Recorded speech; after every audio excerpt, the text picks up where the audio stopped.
I am a huge proponent of if you don't know, find someone who does.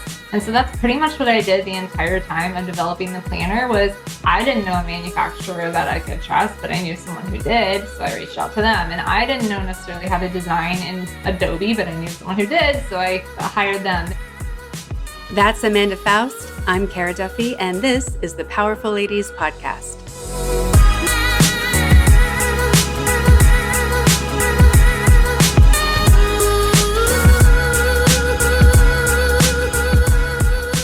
Welcome to the Powerful Ladies Podcast.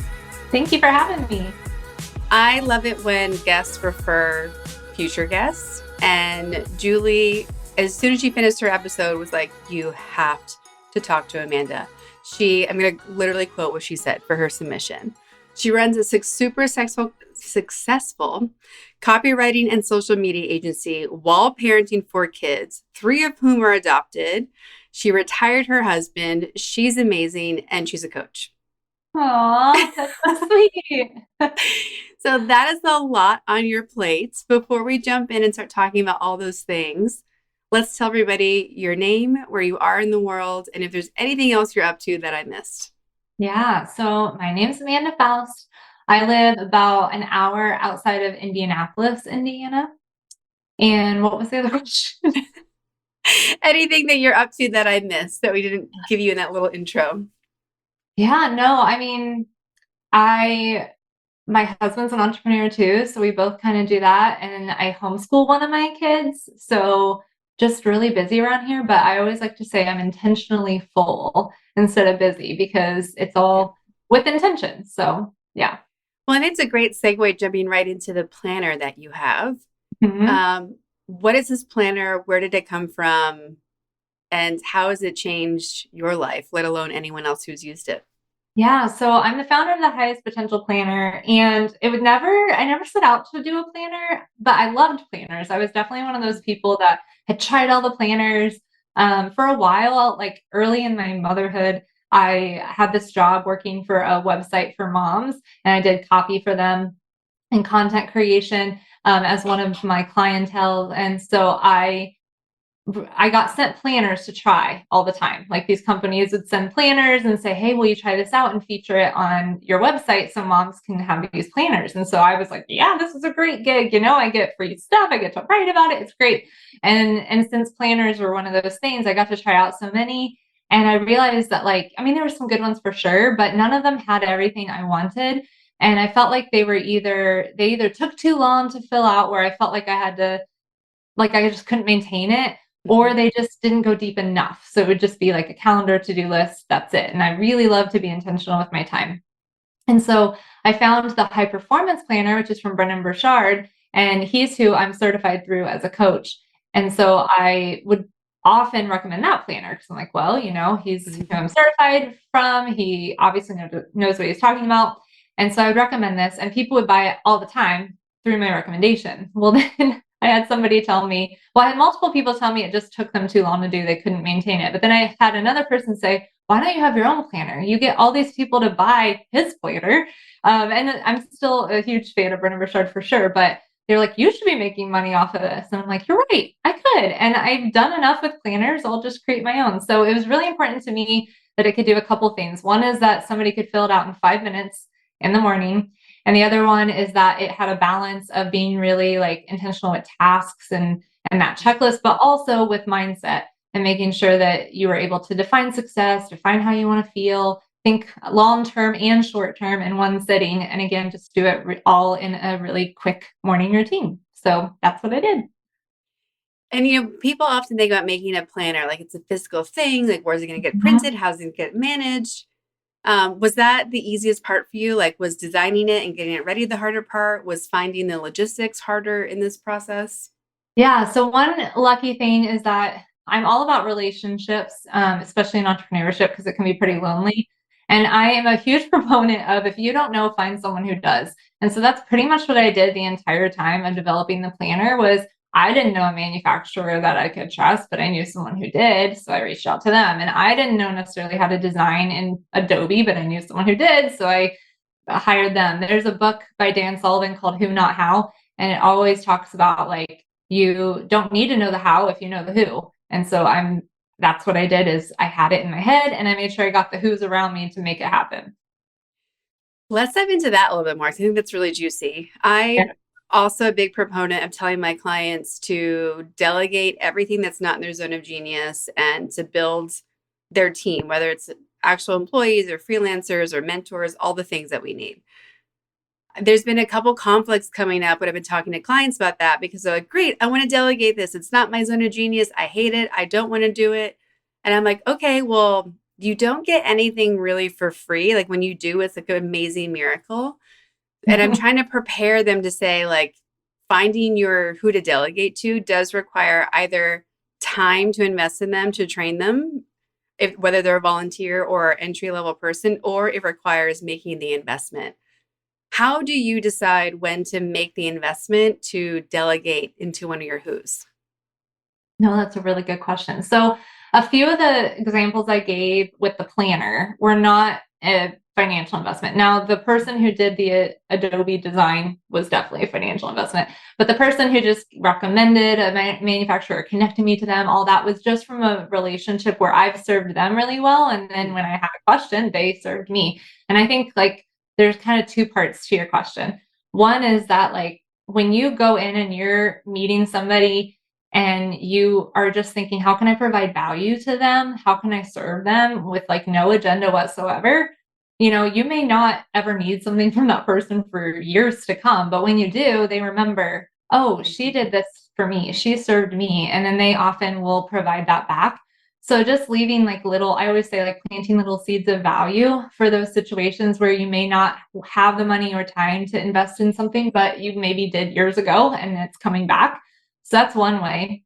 As far as the financial and time investment, I would say making sure that people use this phrase a lot, and I have a love-hate relationship, but it's the ROI, right? Like the return on investment. Sometimes I don't like that because I think that people define it wrong in some ways. Like they think that return on investment needs to be immediate. They measure it wrong. Like, so it's not always a healthy perspective, but in some ways it is. And so being able to define like, what would success look like for me to hire this person? What would I need to make in return? What time should I save in return? Like being able to define that really clearly and making sure you're on the same page as the person you're trying to hire is really important when it comes to making that hiring decision. I want to jump all the way back to 8-year-old you. Where were you in the world, and did she imagine that this is the life that you would have today? It's funny you say that. I have an 8-year-old, and I was just sitting with him on the couch the other day, and he was talking about what he wanted to be when he grew up. And he was like, I don't know what I want to be. And I said, you know what? It's totally fine because what I am, I didn't even know existed in the world at 8 years old. Like what I do for a living was not even on my radar at 8 because it wasn't a thing. Like doing digital marketing online and coaching and doing all that. Coaching might have started to be a thing, but not to the extent it is now. And so 8-year-old me thought that I would do something more in like music and being a teacher. I wanted to be a music teacher. But then I look back and I see patterns leading up to what I do now that I just didn't know. And like I was the person always trying to like sell things and make money and that kind of thing. I remember being at school and I was in 5th grade, so I wasn't 8. So I was probably closer to like 10 or 11. And I remember trying to sell things out of my locker to people that I thought they would want, and making trades and like talking on the playground about stuff and just like, I don't know, just selling really. I wasn't really about the money. It was just like the challenge, I think, that I was drawn to. I mean, people at that age don't even have money really. So it was only like $1 here, 50 cents here, but it was more just like, wow, like I created something that somebody wanted, or I found something that somebody wanted. So, in some ways I was marketing then, but then I also was always the person that people came to talk through their problems or their frustrations or things like that. And so coaching kind of was a natural piece as well, even being that little. I think it's so amazing, and it shows up time and time again that the easiest way to make money is doing what you do without thinking about it. Yeah. And so the sooner we can find like what is that thing that how do we just get you paid for who you are as a natural human? It makes such a shift. And people talk about, is it an alignment? I'm like, it's not even like an alignment question. It's just exactly what you said. What do your friends call you for? Mm-hmm. What do you do on a Saturday because you can't help yourself? Like, Yeah, there's exactly. the things that we have that are so valuable, we usually don't give any credit to because they're so obvious to us. No, it's so true. I was also going back to fifth grade again. I don't know. I think I have two fifth graders, so I think that's why fifth grade's on my mind. But I remember I was telling my husband recently we got assigned something in fifth grade, and it was just to write a paragraph of like persuading someone to do something. That's all it was. It's like, how do you persuade someone? Mhm. Quick paragraph. I ended up writing a whole commercial. I had a jingle. I presented it in front of the entire class. Like I went like way above the call, but it was because it was natural to me. I was like, I know exactly what to do. And what was that a form of marketing? In a way, kind of like a jingle, Yeah. all the things people remembered Mhm. it. So it's just fun to look back on younger you where you didn't even know because that to your point, it was just a natural part. Yeah. Well, and that's what I crack up about when people get so paralyzed to sell. Mm-hmm. Because I'm like, let's just go back to when you were 16 and you were convincing your parents to do something that you knew they would say no to. Like you showed Oh up with my like gosh. an entire objections and responses list. Like it was going to happen. I'm like, that's all it is. That's so good. I love that. So how did you get into the coaching journey? I know you said that you were working with Brendan in his program, but was there an aha moment in your life where you said, I need to be a coach, or that sounds really interesting to me? Or did it just one day you're like, oh, like I didn't know that was an option? Both. To answer the question, both. So in college, I was looking for a part-time job like every college student, right? And the university I went to actually had a coaching department. And they offered free coaching to students, which I was like, what? And I sorry, I'm like stumbling. Um, but I was so excited to hear that, and I couldn't believe that people weren't using it. They were saying I like went to sign up. I thought there'd be like a waiting list if everybody had the option to do this, and they were saying how nobody was really taking them up on it yet, and they wanted help spreading the word. And so I'm like, okay, well, I would love to experience what coaching is. And so I was a client and got coached. I was actually trying to figure out. I was almost through a degree in elementary education. The only other thing I had to do was student teaching. So I did everything. I actually ended up you have to test in to become a teacher at my university. You can't just like take the classes and get good grades. Like you have to apply to be one. And I got like the top score of anyone they'd ever had. So if anything, Amazing. well, like, yeah, it's one of those things I forget about because I never pursued it. But I was like, you think that would be, oh my gosh, this is it. I need to do it. And it was weird because I didn't have that feeling when I found that out. When they said I got the top score, instead of being excited, I was like, I don't think I even want to do this. Like, I don't think I want to be a teacher, which was so bizarre because I thought I wanted to be a teacher. And so I went to get coached and I was like, hey, I just got this top score. This should be making me feel amazing. I don't. I'm actually realizing I don't even want to teach and I don't know what I want to do. And they coached me and I ended up deciding on a leadership degree. And I minored in education because might as well. I mean, I had everything. But like through that process, I just remember thinking less about what I was learning about myself, which I was learning a lot about myself, but instead thinking more about, wait, this is a job. Like someone's just talking me through life and asking me questions and getting me to be curious and learn about myself. And I was like, I want to be in that seat. Like I want to do what they're doing. And so the person actually who coached me at the time ended up developing a whole certification program on her own through the university at first and then on her own after. And I did that. That was my first certification.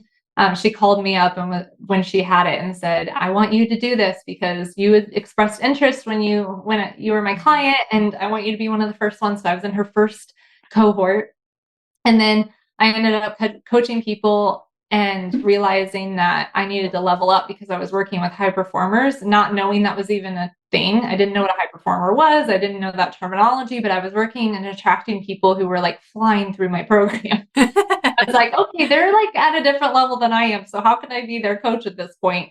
And so I went and got certified through Brennan Burchard and up leveled all of my training at that point and just keep continuing to learn. Mhm. How has being a coach changed your life in unexpected ways?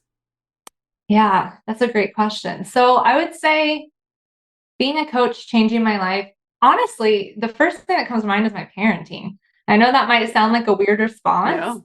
but like it's totally transformed the way I parent. Or what I mean, I guess I was a coach before I parented, but it's transformed the way I viewed parenting. And when I became one, I was like able to really apply what I knew as a coach to the way that I show up for my kids and just equipping them for their adult life. I think so many Yeah. times we parent our kids as kids, which, you know, they do need to be kids, but we forget that like we're raising adults. Like I don't Yeah. want to raise kids who get into the world and don't know how to have emotional regulation or don't know who they Yeah. are or don't have an identity or, you know, all the things that we, or at least I went through. Um, and I had great parents, but they just didn't know what to do in that area. So I just love being able to apply what I learned to them and watching them learn and hopefully be set up for more success than I was. It's amazing how many things I've learned through coaching and all the other things I'm sure you love too, like the habits and Mhm. neuroscience and all the Yep, things that all those just things. create success paths, essentially, right? And there's so many of them that just aren't taught anywhere. Like, I think maybe now EQ is being discussed in school, but there's so many things for adulthood that, and to your point, just being great humans that aren't in traditional curriculums anywhere. That I just, we're missing such an opportunity to allow people to figure out what they want. Like, I know I'm speaking to someone who's in the same seat I'm in often, of just wishing people could find that happiness, because either like not being happy or being bored or not appreciating, like all the mindset things are limiting so many people. And it's, you can't turn off the coach processing, right? So watching other politicians on TV or this or that, you're like, they just need a coach. Oh my gosh. All the time. I love reality TV, which sounds so ridiculous. My husband's like, why do you watch this? You don't seem like the person who likes reality TV. I said, because, I mean, it's not all reality, but a lot of it is compared to other shows. And I said, I'm just fascinated by what these Yeah. people need to work on in their lives or the lack of Yes. self-awareness or all these things, you know, as a coach. It's just funny.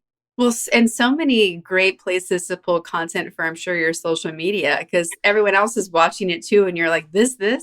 I had that experience recently watching The Bear, and there was such a beautiful, like, employee coaching experience in an episode that I was telling everyone, I'm like, when you're curious how to ask people to stand in extraordinary, go watch this episode. And they were like, really? From the show? I'm like, yes. So for everyone listening, it's the Forks episode in season 2. Like, go, you could just watch that episode alone in a vacuum. And I mean, it's so valuable to see it in play, because something that's hard for me, and I'm curious if this is for you as well, it is so hard to let people settle for less than their greatness. How do you manage that and keep your sanity and create that space for, honestly, yourself, almost more than them? I love this question. This actually leads to kind of a new thing I've been doing in my coaching business. So for a while, I was called High Performance Insider because high performance coaching is what I did. And insider was kind of like, you're an insider, join my insider group, you know, that kind of thing. Well, then things have just naturally morphed. And I realized, like, what is the biggest thing that pains me when it comes to coaching? And it's what you just said. It's watching people not live up to their highest potential. It's watching people, what I've been referring to as they aren't awake to their life. They're asleep. And it kills me because I'm like, there's so much. I feel like God's given me a gift to be able to see in people what they don't see in themselves yet and Yes. call it out. And there's Goosebumps. other Yeah. people, yeah, there's other people who have that gift too. And it's a gift and a curse, right? Because the gift is you're like, come on, like, how do you not see this? It's there. Yeah. It's so there. And then the other part is like when they don't see it and they choose to stay asleep, it's just painful to watch and see. Yeah. So I haven't fully grasped setting the boundary and not getting so wrapped up in it, especially with people I love. But I've definitely been called to talk more about waking up to your life. And that's been my new slogan. Instead of High Performance Insider, it's going to be Wake Up to Your Life. We've been doing a rebrand behind the scenes and all that, which is super exciting. But I just think that's what it is. It's like we all have the ability, we all have the capacity to be who we were created to be, but if we're asleep, we can't do it. So, Yeah. yeah. It's the I totally agree, the blessing and the curse. And I got goosebumps when you're talking about that because it's one of those, like, it's like almost a superpower and other people don't get it. Yeah. And it's what allows us to be able to just like go right to the thing. Yeah. And for some people, that's really unnerving because they're like, how did you know? Like, Yeah. I'm like, it's not a psychic power. It's written all over everything in your life. You just Yeah. can't see it. It's like another language or like a different color in the spectrum of light. Yeah. And I had to catch myself in romantic relationships because it's so easy for me to see the potential in someone and to believe who they want to be. And I'm like, hold on, are they actually doing this in reality? Like if Yeah. I jumped ahead to being like, oh, I'm so in love with the greatness that you could be. But wait, where are you right now? Like, I don't even know if you're cooked yet. Are you prepared? Are you going in the oven? I need to come back to that step for me So when it's like personal. But seeing that allows me to help my clients so much more because it's uncomfortable for them sometimes because they can't fool you or I because we'll see it. yeah. And that's what they want us to do, but they also hate that that's what we do at the same time. Absolutely. That's one thing that Brennan Burchard says a lot is he always says, you are paid to push. And that really helped me because for so long I could see it, like you Mm-hmm. said, but I was like afraid of losing relationships. Like what would happen if I actually spoke what I saw? What would happen if if I called someone out? And being able to put the coach hat on and being paid to do it is a completely different thing because I'm like, Yep. well, I'm paid to push. Like, if I sit here and just let them talk and try to BS me, and I know that it's none of what they're saying is true, it's more of what they want to believe, but it's not Mm-hmm. actually real, then I'm actually hurting them in the long run and hurting this coaching relationship. So I've learned to just speak it in love and you know, sometimes it lands, sometimes it takes a few weeks and then they come back and they're like, okay, you're but anyway, it's that Well, intuition. exactly. Well, and that makes me also want to ask about your marketing business. So, as a business coach, I partner with a lot of marketing agencies, and it's really fun to kind of tag team to really up level a business. Were you in marketing first or coaching first? And how did the marketing side of your pile of entrepreneurship come to be? Yeah, honestly, they both kind of started around the same time. I started in writing. So marketing wasn't, I mean, writing's a form of marketing, right? But I was Yeah. just in that little bubble of I could write, I could persuade, and that was about it. And then I just love learning. Like I'm just a collector of knowledge all the time. And so I'm like, well, what if I could do this? And what if I could do that? And then it was the who's, right? Well, I can't, but I know this person who could do this, and maybe they could work for me. And then we became a full blown marketing agency in 8 years. I stayed home with my kids until they went to school. And my goal, I think it was 2020, my goal was to be able to go full time when my youngest went to school full time. And that happened. And that was when the marketing agency really blew up. Before it was just kind of like had some clients here, there, did pretty well with the time I had, but I just didn't have a lot of time. So once we actually put it out there in the world and I was able to work full time, that blew up. And then my coaching business kind of had to take not a pause. I've always coached, but just couldn't take on as many because I was like, oh, okay, we're doing this.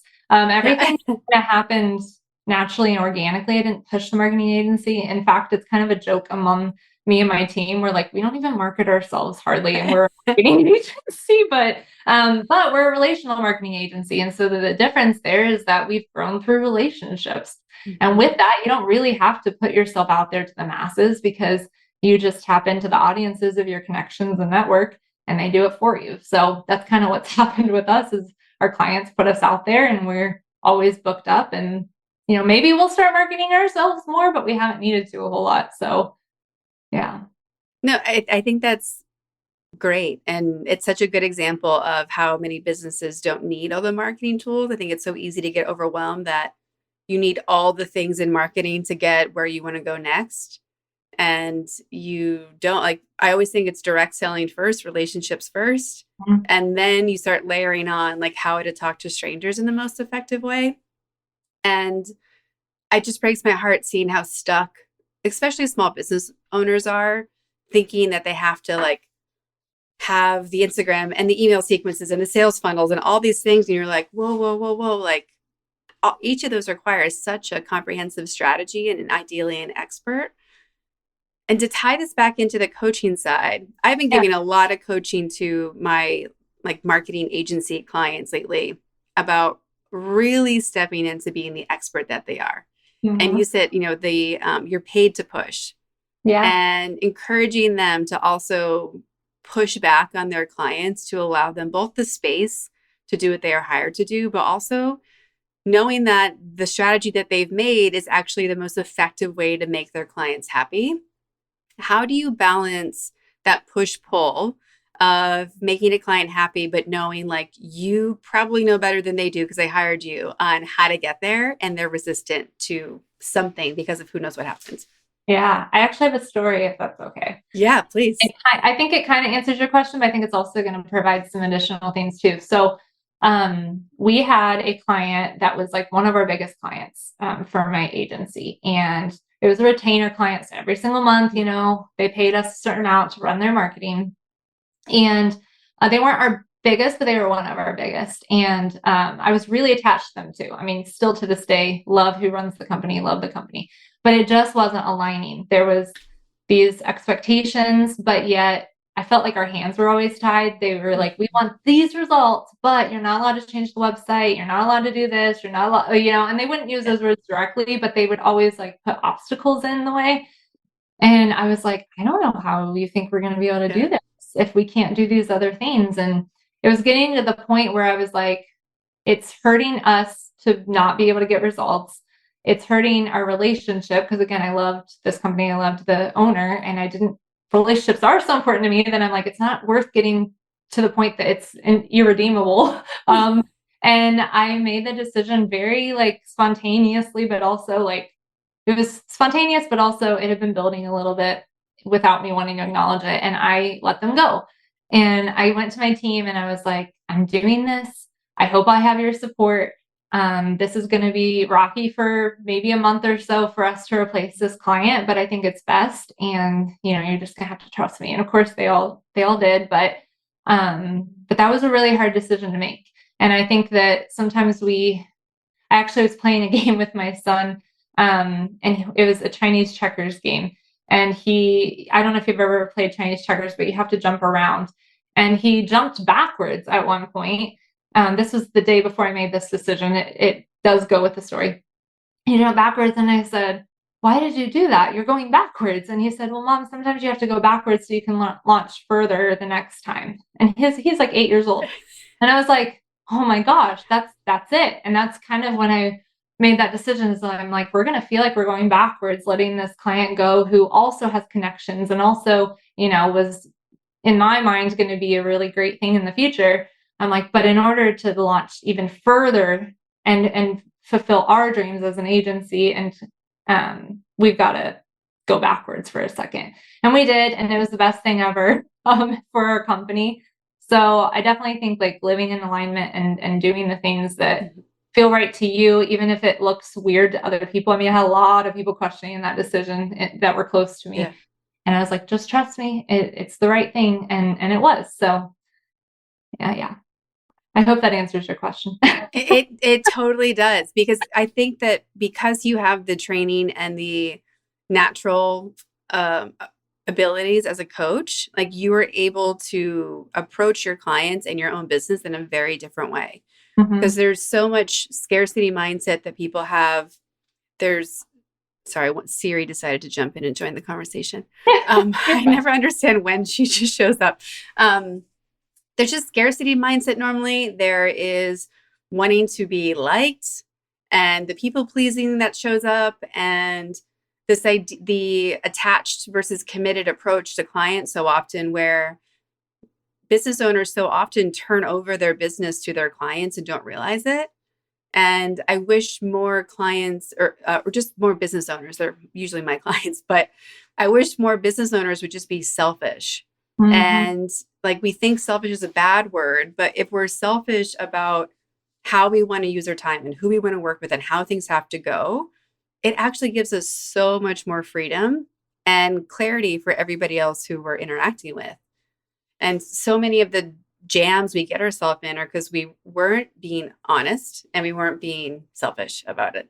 So I'm glad that you chose yourself and your business over your client and trusted yourself. Like everyone gets those, yellow, then orange, then red flags. Yeah. And you're like, oh, but they're paying and they're consistent and they're nice. We should keep going. And you're like, oh my I gosh. believe in what they do. So, and what if I Yeah. leave? Will they be able to succeed? What's going to happen? Like, not to say I was, everything, but when you're the marketing company, you're kind of like, oh, what's going to happen? Yeah. Yeah.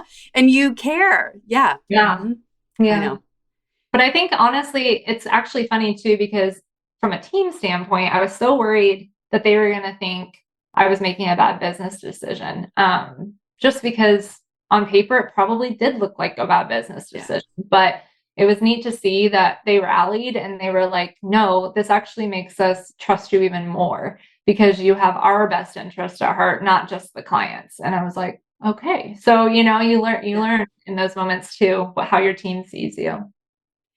Did you grow up outside of Indianapolis? I didn't. Well, I mean, yeah, outside, but actually, an even smaller town than I'm in now, I grew up in. Yeah. What advantages do you think you have by being in Indiana and running these businesses from there? I've never thought about this question. So give me a second. Um,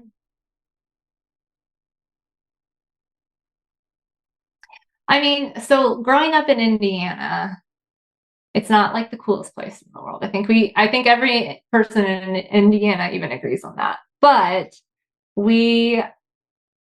I feel like community is a big aspect of who we are because we don't have the big cities. I mean, Indianapolis is a big city, but other than that, it's not like we have a bunch here. We aren't super fast paced. Like we're a lot more just small town vibes of caring about your neighbors, knowing what's going on with the people down the street, being able to recognize everybody that you see at, everywhere you go. And I think that really helped me be able to, even though a lot of different people, everyone's still different. So I've been able to learn how to interact with all types of people. And it wasn't just put your head down and work hard and get where you're going, kind of like the city life is, or certain areas in the US, which there's nothing totally wrong with that. But instead, it was more like it's slower, where it's like, let's have a conversation. Let's get to know each other. I want to let's check in. Let's send cards to each other in the mail on special occasions, or even just to like let you know I'm thinking about you. Like it's just it's relational, and that's what I do now is relational living. And it's fascinating how many people, because I work with people all over the US, it's fascinating how many people don't have that, and don't even understand that. And so it's one of those things where we joke like, oh, Indiana, it's not a fun place to live. Nobody wants to come here, but at the same time, it's like we have things that a lot of states don't get to experience. And that's that small town community feel. And so many people are craving that and looking for that. And I think that there's a lot of over justification for trading that out for something else when it shifts everything. I do an exercise with clients about building out all the people they know and how are they going to take advantage of their network in a positive, loving way to kind of go where's next. Mutually beneficial. Exactly. And it's so uncomfortable for people to have to like re-engage relationships. And I'm like, guys, they're just go make a new friend. Like we're making this so much pressure. I'm like, have the most casual conversation possible. Go be curious. What are they up to? How can you help? Be curious. I love that. It's curiosity. It's just most people want to help each other. Most people want more connection and relationships. Most people need help their own of some kind. So go make some friends and go make some cool shit. Like it's way more fun that way than all the anxiety we put on ourselves about like having to work with people, which I think is the best part of what we do. But it's interesting how it makes some people have so much anxiety based on whatever they think it's going to lead to. Yeah, absolutely. You have lots of really great tips on your current website. I know you're doing a rebrand. So what are one of your 5 tips about habits that you just wish people knew? Like if you could give people one advice listening, what's that advice? One tip. Oh my goodness. Well, first of all, my website's gonna look similar. It's just gonna have a different logo and colors. But as far as the tip goes for habits, I actually heard this recently, and I'm gonna butcher this quote. So it may be something I need to look up if I do butcher it. But it was talking about how it's not just about like repetitive action, which is a habit, right? Like you repeat it over and over, but it's about like up leveling each iteration of that repetitive habit. And so basically, what I got from that, and that wasn't the exact quote, but what I got from that is so many times we think, well, I just need to do the same thing over and over and be consistent. And it's like, yes, that is a habit, but at the same time, you should be growing in your habits and up leveling your habits and like not just staying stagnant in your habits. So I would say being able to observe like what's working in your life and what's not. So what habits do you even need to develop? But then maybe there's a habit that has been working for a long time, but how can you up level that? How can you create a new iteration of that habit so that you can grow? Because I know for me, I spent so many years because I'm a habits coach developing my habits and forgetting that like, well, there's new levels that I'm just missing out on. So yeah. Well, and I think that's so easy to see when we look at working out, where we don't see it the same way in other habits. Like if you do the same workout for the same time period at the gym every day, you'll plateau. Yeah. And we know that. But we don't think about that in anything else we do in our lives. Yeah. Well, even just like for a while, even just in the conversations with my kids or my husband, it was like I wanted to have a habit of being present with them. But then like that presence started to just be like the same questions and kind of boring and just, and it's like, well, how can I be more intentional? Or how can I, to your point earlier, get more curious about my kids and my husband? And so, the habit stays the same of being present, but like that level of presence, is what I tweak. Yeah. No, I love that. When you hear the words powerful and ladies independently versus next to each other, what is their definition and does it change when they are next to each other? Okay. Give me a second on that one too. Sure.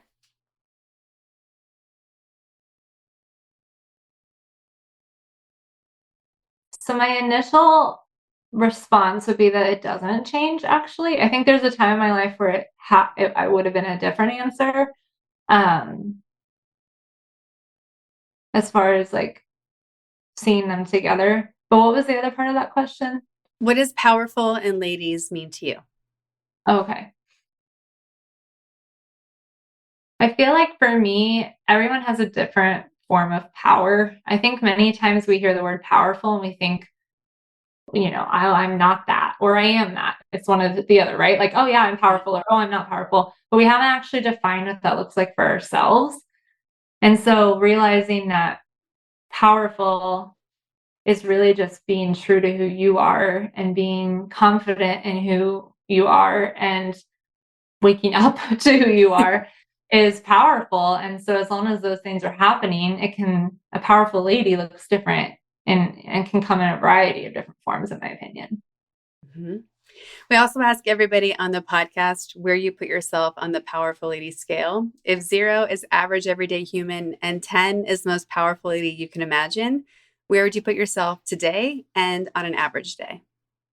Yeah. So I like that because I'm all about like living out my future self in the now. So even though I'd like to be a 10, maybe I'm more of like a 7 or 8 on average, but I definitely am always pursuing living out my future in the now. And so I actually I don't have an answer to that, but it's making me curious and it's making me want to think about that more, Yeah. Because it's like, why are we waiting to live the version of our most powerful self when we could be living it now? And what does that version look like, And what does it mean to be powerful when you're still evolving and cooking and becoming like, we haven't become the greatest version of ourselves no matter what we have or haven't achieved or how we're measuring it. So it's also, how can you be powerful right now, exactly as you are? I love that. Yeah, I ask myself the question regularly, like, if I were living my best version of myself in the now. What decision would I make right now? What action would I take right now? Like, what thought would I have? I try to do that, but I love adding in, like, if I were living the most powerful version of myself right now, what would that look like? Yeah. Well, I love to hear what you come up with. For everybody that wants to follow you, find you, support you, where can they find all the things to connect with you? Yeah. So I guess 3 different ways. I'm mostly on Instagram. So Amanda Kay, Foust, Foust. And then if you're looking to check out my coaching or my planner, that's at highperformanceinsider.com. And then for my marketing, it's hgcollective.co. Amazing. We've also been asking everyone, what do you need? How can we help? What is on your to-do list or your to manifest list? This is a big, powerful group. And I really do believe, as you kind of opened up our conversation, that we never know who has the key that we're looking for next. So what do you want? How can we help? Oh, I love that question. I love the collaborative approach you have. So I would say the first thing that comes to mind is for several years did a lot of speaking, and I kind of pulled back on that this year. And so now I'm kind of ramping up to doing some more speaking. And there's a couple reasons I love speaking. One is I just love that like in-person approach and connection that can happen really before and after a speaking engagement. And then also my planner is something that always does really well when I'm speaking. And I want to get that out into the world more and more. And it's fun to be able to like physically show people and answer their questions and get to do that. So speaking is definitely something that I'm looking to do more and more. Okay, perfect. I might have some options for you that we can talk about right after this. Yeah, awesome. Well, thank you so much for your time today. It really has been such a pleasure to meet you. And I really do think there's so many ways that we can collaborate and support each other. So I'm excited to see where that goes. And I want to acknowledge you for who you are for people. I know how isolating and overwhelming it can also feel to be holding this coach space and to be holding greatness for people. And just, you're not alone. And I feel that too. And thank you for kind of being side by side, trying to change the world together. Yeah, thank you so much. And thank you for having this space for people to be able to come and show their power and encouraging that power in other people as well. So I appreciate that.